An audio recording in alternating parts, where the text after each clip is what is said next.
Hello everybody, it's October 1st, 2025. Welcome back to my channel. Thank you for subscribing. This is Lorraine Alternative Homesteading. We're going to talk about psychological scapegoating,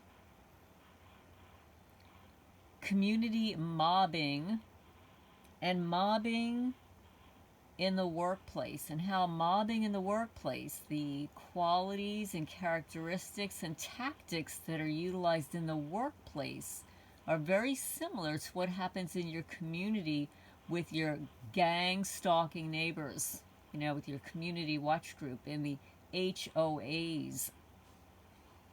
So I'm going to continue reading from Mobbing Emotional Abuse in the American Workplace by Noah Davenport, Ruth Distler Schwartz, and Gail, Pursell, Elliott.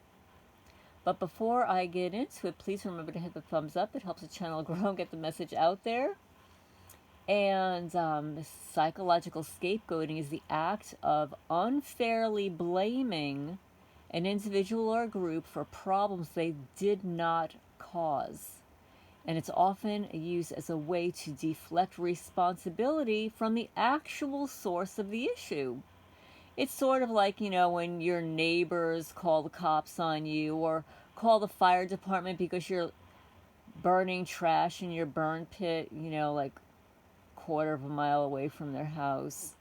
So, they have to deflect the responsibility onto somebody else. This behavior can lead to significant emotional harm for the scapegoated party, meaning the victim, and it's often used as a defense mechanism to avoid facing one's own shortcomings or failures, because your little gang stalkers, little gift card whores, they have nothing else to do with their time than to harass you, to follow you around, to photograph you, to interfere with what you're doing.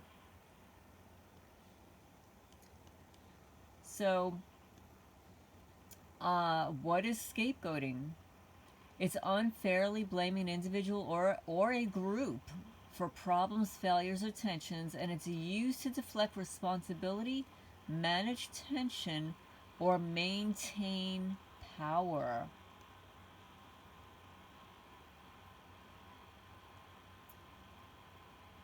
The term comes from a biblical ritual where a goat was symbolically burdened with the sins of the community and then driven away.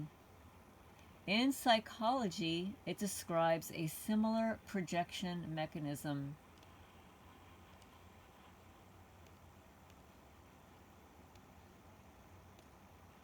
And my screen just froze up here. Unbelievable.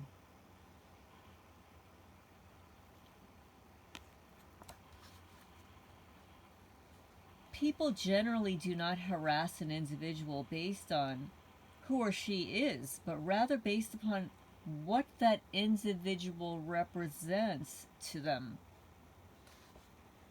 What may seem to be a petty office politics is, in Marilyn Moat Kennedy's words, office warfare. Envy, jealousy, aspirations, and being challenged are reasons that individuals mob. Co-workers might resent someone for performing better, for looking better, for being better liked. Meanwhile, as I'm reading this, I was just completely exited out of Chrome and my screen froze up.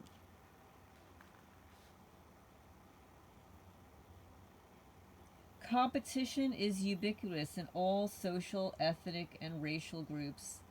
There's a constant process of testing, of matching self against others in order to establish one's place in the hierarchy. Harassment is a mechanism for achieving exclusion and protection of privilege in situations where there are no formal mechanisms available. Sort of like with being placed on a watch list. There's no due process for what happens to you. So it doesn't matter what you're experiencing. You can go to the sheriff's department. You can rat out a neighbor for harassing you, nothing's going to happen. Because there are no formal mechanisms available for your due process. Whether it occurs among nations, individuals at the highest or lowest socioeconomic or political levels, harassment seems to be a social instinct.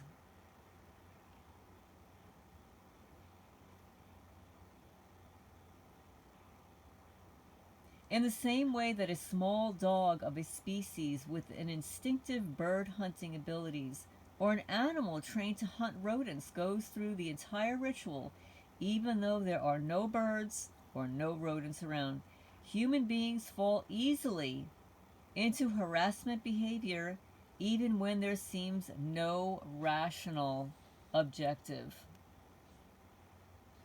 The theory that explains individual and group mobbing behaviors, and mobbing is gang stalking. I hate the terminology of gang stalking, but mobbing describes it easier and better.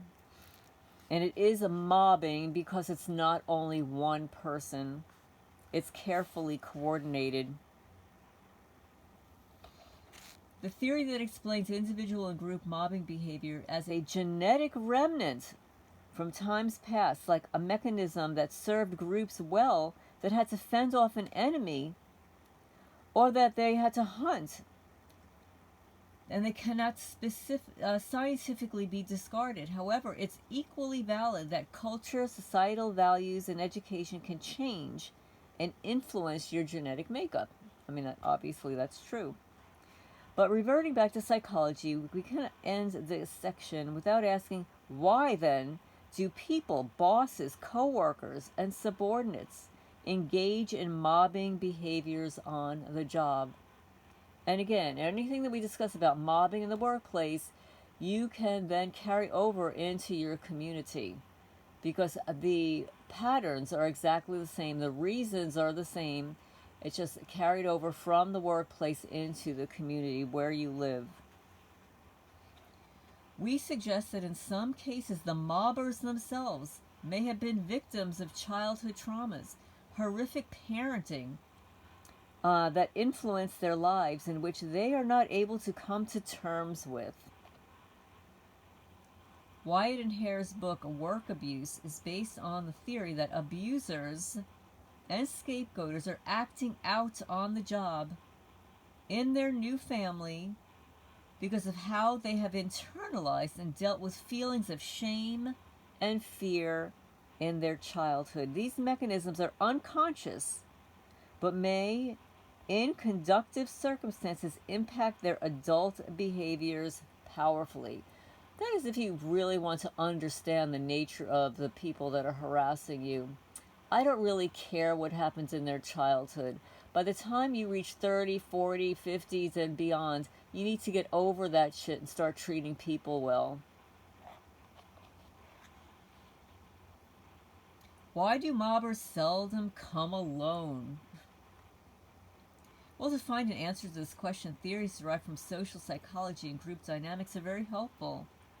Persons who have a weakened sense of self, they feel more secure in a group, or driving around with another person in the car, or, you know, like your little gang stalker neighbors, where they've got some agent following them to record your reaction while the criminal in front of them is doing the stalking.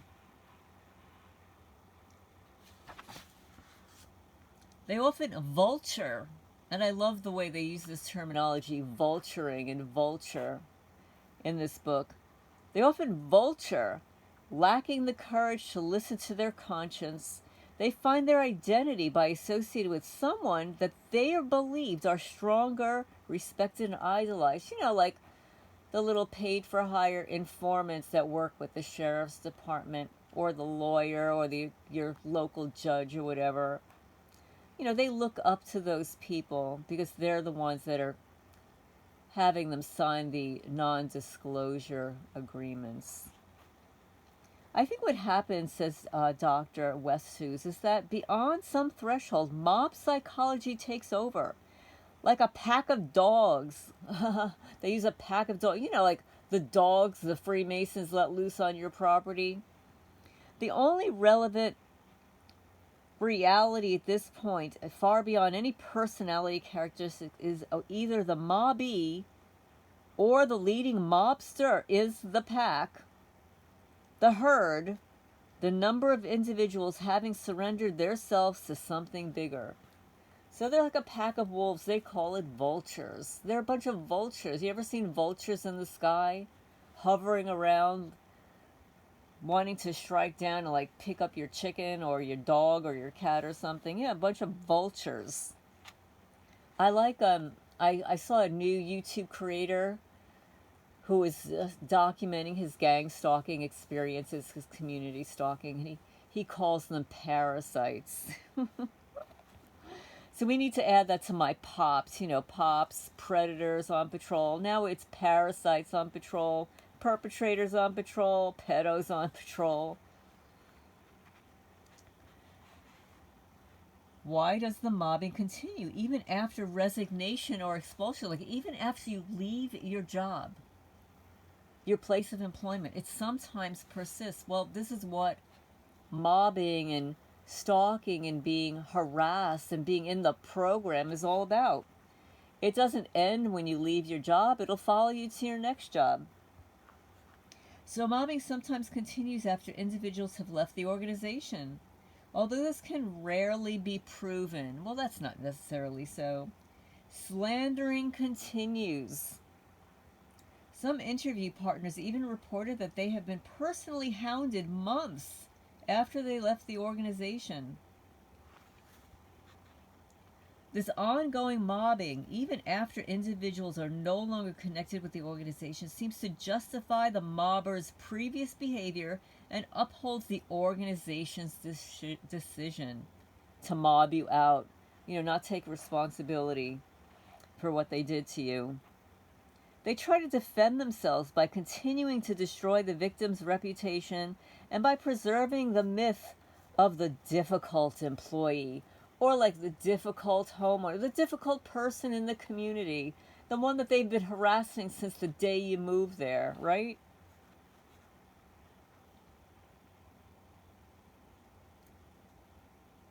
We offered a number of possible explanations for the mobbers' evil conduct and the circumstances that drive them to engage in it. Perhaps by better understanding their motives, we might muster some pity, compassion, or even forgiveness. Some of us might. Not me, honey. I'm not getting on that bandwagon. Would that understanding help some mobbies overcome their suffering and humiliation? For some it might. I don't really care. What they do is criminal. Their behavior is criminal.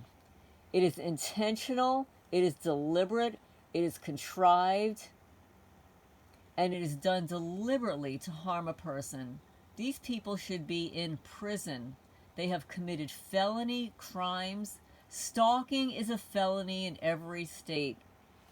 Harassment, misdemeanors, menacing, trespassing, littering, unleashed dogs at large. These are all crimes in the state of Kentucky. So let me go back here to my definitions, because various groups have different meanings.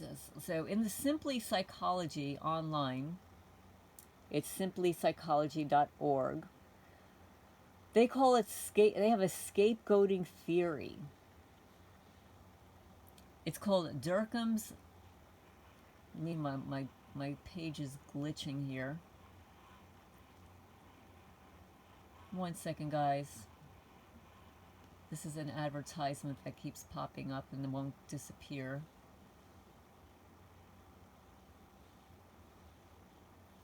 This is probably what shut down my screen before. Scapegoating is an analysis of violence and aggression in which people who have undergone or who are undergoing negative experiences such as failure or abuse by others, blame an innocent individual or group for their experience. Although the term scapegoat is biblical, Emil Durkheim was the first to talk about it in a sociological context. Durkheim believed that the practice of scapegoating is fundamental to the structures of societies, and that every event that generates negative emotions must have a scapegoat. And this happens in families too, where one child or one person in the family will be the scapegoat. Scapegoating can take place between individuals, between an individual and a group, between a group and an individual, and between groups. Sociology is concerned with the last of these conditions. Scapegoating has been explained in Freudian theory of displaced aggression, meaning it's a projection, like these people that are harassing you and me, whether in the workplace, in a university, on the road, at your home, in your community. It is a projection of who they are, taking it out on you to relieve their anxiety, their hatred of themselves, their lack of joy, their lack of spirit, their lack of creativity. Because remember, we discussed in my last video, the elites, they don't stalk losers. They stalk the winners. They stalk people of value. They're not going to stalk somebody with no value. So scapegoating has occurred throughout history to numerous groups, often triggered by a distressing event and as a means to justify discrimination or mass deleting. I'm not just going to be YouTube friendly here. You know the M word. It's basically pointing fingers at somebody. It's your fault. It's your fault. It's your fault. Like in the workplace, you are the best worker there, right? You're the best worker. But they're envious and jealous because they can't keep up with your level of conscientiousness. Now, this happens in families also. A family scapegoat. It's a symptom of a dysfunctional family. And let me tell you, people that engage in gang-stalking behaviors are dysfunctional. Scapegoating in families is not simply about relational conflict. It's a symptom of chasmic dysfunction within the family system. Scapegoating keeps the family's fragile balance intact, but it does so by unfairly targeting one person. The scapegoat is the sacrificial lamb used to dispel fear, avoid unresolved conflict, and maintain control. The family system uses this individual time and time again, leaving the scapegoat emotionally and psychologically hollowed out. And all of this is carried over into the gang stalking of an individual in a community or mobbing in the workplace.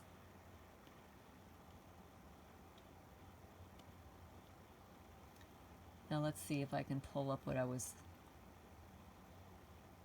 reading previously before my screen froze up. Okay.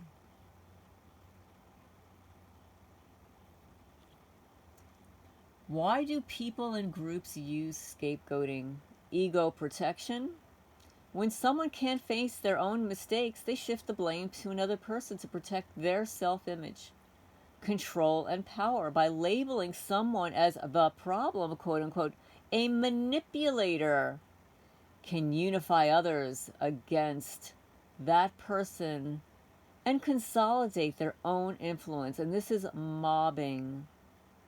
It is stalking. It is community harassment. This happens in HOAs also. The relief of guilt or shame. It's easier to blame someone else, that somebody else caused this, than to accept personal responsibility.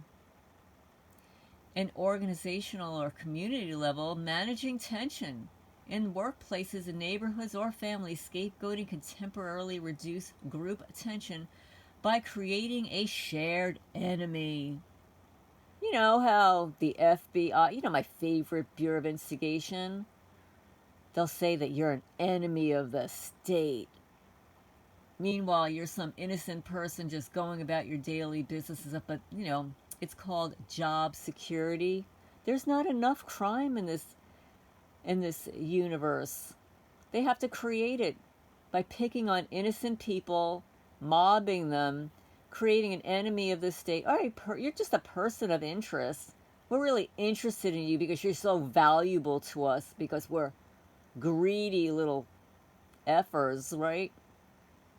Rather than dealing with the structural problems, like the problems in communities. Deflecting scrutiny, leaders or institutions sometimes scapegoat to divert attention from their own errors or wrongdoing. Maintaining cohesion. Oh, we're all fine, the problem is them, can create a sense of unity, but it's built on exclusion, right? So how scapegoating is done, the techniques and patterns. Psychologists and sociologists describe several recurring tactics.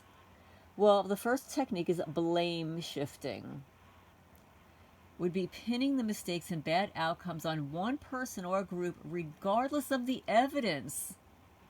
You know, like when you do the sheriff's department, provide them with evidence, videos, evidence, and they gaslight you, give you a blank sheet of paper, or completely fabricate the report, which is actually against the law. Dehumanizing language, using labels like troublemaker and outsider. Oh, the crazy cat lady, you know. Oh, no, she doesn't pay people. Oh, no, she's a skinny little whore, to make the target seem less worthy of empathy.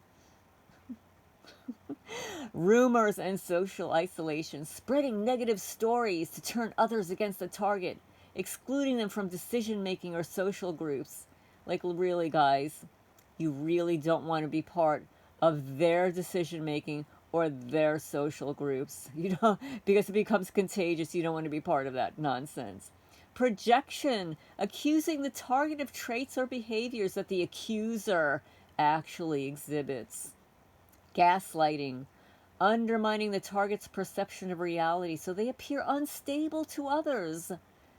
Total token punishment, making an example of one person to deter others, even if the chosen person is not actually responsible.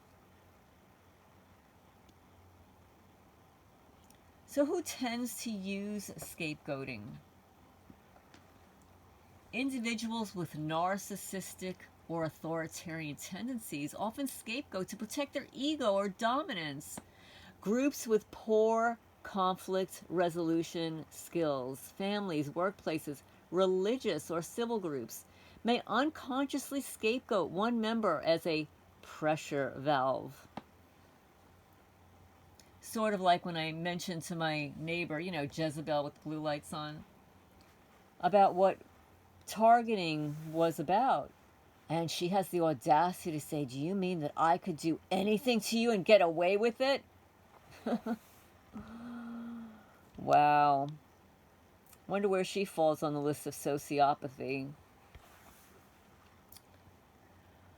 Leaders under pressure, politicians, managers sometimes scapegoat to deflect blame from themselves or their policies. You know, like the slop mess on the county creek. You know, that slop concrete mess. Cult-like or high control groups may scapegoat defectors or apostates to keep remaining members in line. You know, you've heard about the whistleblowers from Scientology, those cult members. And what about the effects on the target? Emotional distress, anxiety, depression, hypervigilance, social isolation, loss of friends, support systems. Because they lie. And they use their, like, positions of authority, you know, their, whomever it is that they're working for, that put them up to the doing the dirty deeds. Usually somebody with a badge, a fake badge, a position of authority, you know, like a flash, one of those little plastic badges. Self-doubt, lowered self-esteem. Maybe I really am the problem. No, you're not the problem, guys. In workplaces or communities, there are lost opportunities, retaliation, and you're even forced out of your work, which means a loss of income. And then when that happens, then you have to explain it to your next employer. So it becomes a perpetual issue. Recognizing and responding. Documentation. Keep records of incidents and communications. And those videos that you take of your neighbors screaming out their cars, sticking their fingers up at you, calling you the F word as they're driving down the county road. Kids that do it 4, 5, 6 times. Damn. They've got some poor parenting, that's for sure. Seek allies. Quietly find neutral or supportive people who can see patterns. Boundaries. Avoid feeding into drama by defending yourself to people who won't listen. It's like the county lawyer or the sheriff's department. They don't listen. They fabricate reports. Instead, use facts and calm statements, and you go to a higher level person. Formal channels in a workplace or organizations use HR, ethics hotlines, or a legal counsel. Therapeutic support. Counselor familiar with workplace bullying or narcissistic abuse can help preserve self-esteem. And that is a good way of getting around calling it gang stalking or stalking or whatever. It is a narcissistic abuse. That's basically what it is. So anyway, I hope everybody's doing well and understands that mobbing, your community harassment, the community-oriented policing, you know, your perpetrators on patrol, your parasites on patrol, the cops, the criminals on patrol, the wops, the witches on patrol, the dops, the dog walkers on patrol, the lops, the losers on patrol, the mops, the morons on patrol. It's not your fault. It's all about them. They gang together against one person and maybe others in the community too. But this is happening across the country. It's happening around the world. Against all you good people out there, all you people with high IQs that are creative problem solvers. Because the deletes, I don't call them elite, the deletes, because they should be deleted from the planet, and other planets too, they should be deleted, co-opt the intel agencies, InfraGard, your neighbors, your communities, and the FBI whistleblower, the suspendable, Stephen Friend, who wrote the book, just escaped me. He says in his book and during interviews that it's the sheriff's department.